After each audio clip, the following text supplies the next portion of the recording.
I'm Adam Ben Ezra, and you're watching for basspleyersonly.com. Hi everyone, John Liebman here. You're watching for bassplayersonly.com. We're coming to you today on location from Cliff Bell's Jazz Club in downtown Detroit with our old friend Adam Ben Ezra. Hello, Adam. Hey. Shalom, זה באמת יפה ונעים לראות אותך עוד הפעם אחרי כל כך הרבה שנים. Oh, they don't speak Hebrew. No, I think they won't understand you, but okay. Your Hebrew is great. Oh, toda rabba. I mean, thank you very much. Let's catch up. We first met in Rochester, New York, 2013, exactly. At the convention for the International Society of Bassists. And we did an interview there, and then I bumped into you again a couple years later at the London Bass Guitar Show. And here we are again. So the first interview was a long time ago, and it was kind of quick. It's such a fascinating story, and I'd like to fill in some of the gaps. And I want to start there. You are from Tel Aviv. You started playing music at a very early age, like 5 years old, I think. And you played guitar, and eventually you played bass. And I know you started the upright rather young, and you mentioned some influences like Jaco Pastorius and Eddie Gomez. But I want to hear you tell the story. How were you first exposed to music, and how did you become a bass player? So it was very, very long ago. I was 5 years old, and I started to play the violin. I'm not sure why I picked the violin. Maybe because I thought the bow is like a sword or something like that. So I wanted to play with it. But after that, I switched to play guitar because I wanted to be a rock star. And then I started to be fascinated with jazz. And I played electric bass, and that's why I drifted to play the double bass, because that's the real sound of jazz. But you told me you still play quite a bit. I don't know about quite a bit, but you still played the electric. At least you did last time we spoke. Yeah, last time we spoke, I was still playing with all kinds of bands, and now I'm doing just my solo act. So mostly it's the double bass. Okay, and it is a fascinating thing that you do. It's really not all that common to see a bass player do a show all by himself or all by herself. Greg Lake had a one-man show, J.D. Short. I've seen Jaco do some things with looping. I've seen Victor Wooten do some things with looping. Tell me how your concept came together to do a one-man show, just Adam. So I started to find all kinds of different technique on the bass, like drumming and using chords and using all kinds of effects, and I really wanted to do something with it. And with a band is a bit harder, because when you play with a band and you're a bass player, suddenly you accompany them, because that's the root of the bass and that's what the purpose of the bass. So I started to do things on my own, So I bought a looper and I tried to add layers over layers. And now I'm working with the computer, with the Ableton Live, so I use all kinds of different beats. I wanted to make music just by myself. The spectrum of music that you play, I remember you played the Seinfeld theme and what was it, Mad Men and Dexter and things like that, to serious things like prayer-oriented things. And how did you decide what kind of music you wanted to incorporate into your one-man show? So actually all of my covers I started to do because I wanted to do fun videos on YouTube. So Seinfeld was one of them. I think it was the second video of mine, and then I did Billie Jean and Mad Men and Dexter, the theme song of the series, and I had a great time playing this kind of stuff. But I felt that I need to deliver something original. So later on I started to write more and more music. So right now my show is all of it is original music, and I'm very, very happy about it to give all kinds of flavors from all over the world, from Arabic music and Latin music and funky music and electronic stuff. So I try to make a fusion out of it. Yeah, and well, it is unique what you do. And usually we do the interviews before the show, but tonight, fortunately, I'll say, we're doing it after the show, and the crowd, you got a standing ovation. They love your uniqueness, they love your energy, and it really comes across. It's obvious that you really love what you do. Yeah, I love playing. I love playing for people. I love to communicate on stage. It's great fun. Okay, you had I think the first recording was an EP. It was like 5 tunes. Yeah. And then you had an album called Pin Drop. No, Can't Stop Running. That's the first album. That's what I was asking you about before the. Maybe I didn't. Before that, no, it's my fault. Okay, so Can't Stop Running and then Pin Drop. Exactly. Okay, and those were both wonderful albums. And I understand you have something else in the works. Tell us about that. Yes, it's a very, very special album with lots of new songs and new styles.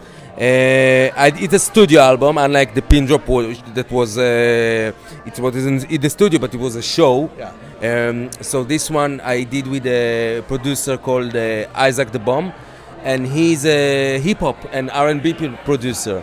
So we're using all kinds of these elements in my music. So it's going to be very, very groovy. I'm going to play all of the instruments there: a double bass, clarinet, flute, piano. I sing there. And all kinds of electronic beat and electronic sounds. And who needs a band? Well, I think once you hit on what you do, and then 1 album, 2 albums, now the 3rd album, I think you must have morphed into something that really defined what you did and developed it over time. Can you talk about that a little bit?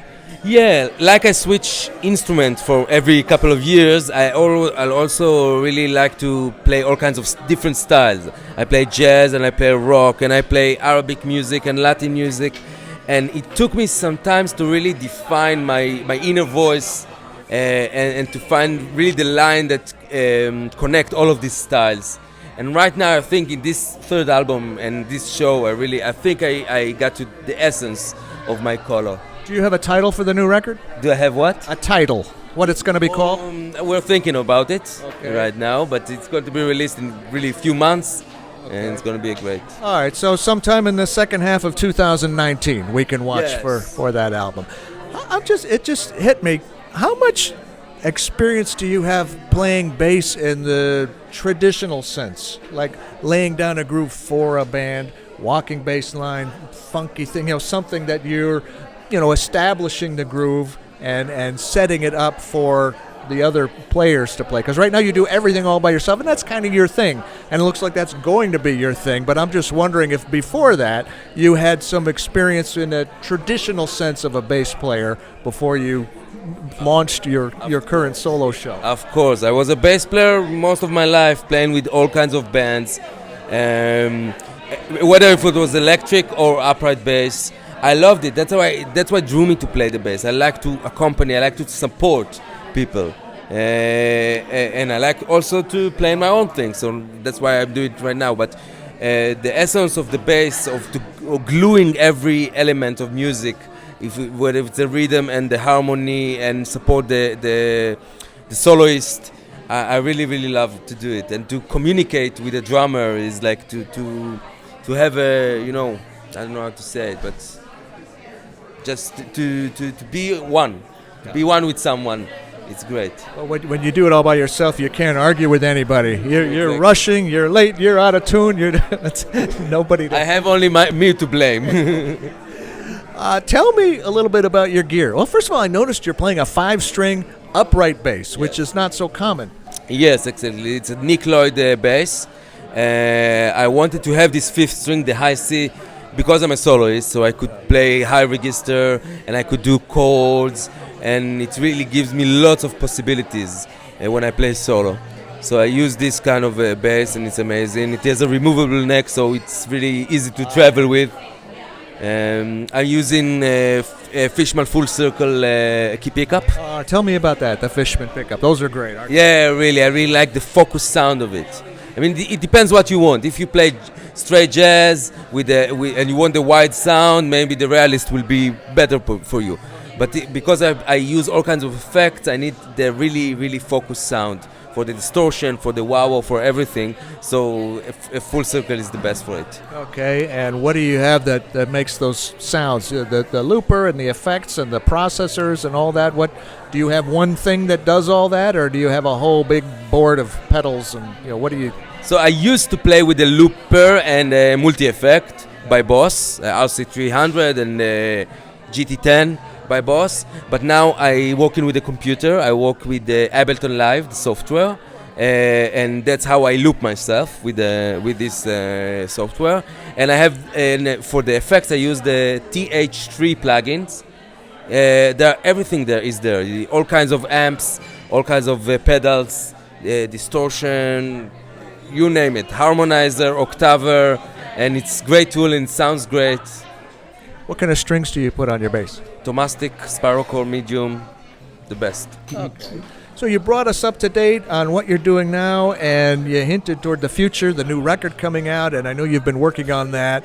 What about beyond that? Is there anything? Is there something that you've always wanted to do that you've said, I'm going to do that as soon as I finish this project, or someday I'm going to fill in the blank? Wow, there are lots of big dreams. I'd love to do a project with a symphony once. Well, it's gonna happen. You have to find a symphony orchestra that's hip enough to get you and what you do. I'm sure there are somewhere. If you want to play with me, some symphony orchestra, I'm ready. You know what? I interviewed Victor Wooten, the most recent interview I did with him, and he was telling me how he had he had his electric bass, and he had the bow, and he was playing with a traditional symphony orchestra. And I said they must have been pretty taken aback at first. And Victor, he says, at first they were, but then they got it. So it's great to see forward-thinking people, regardless of the genre or the circumstance in which they find themselves. What else?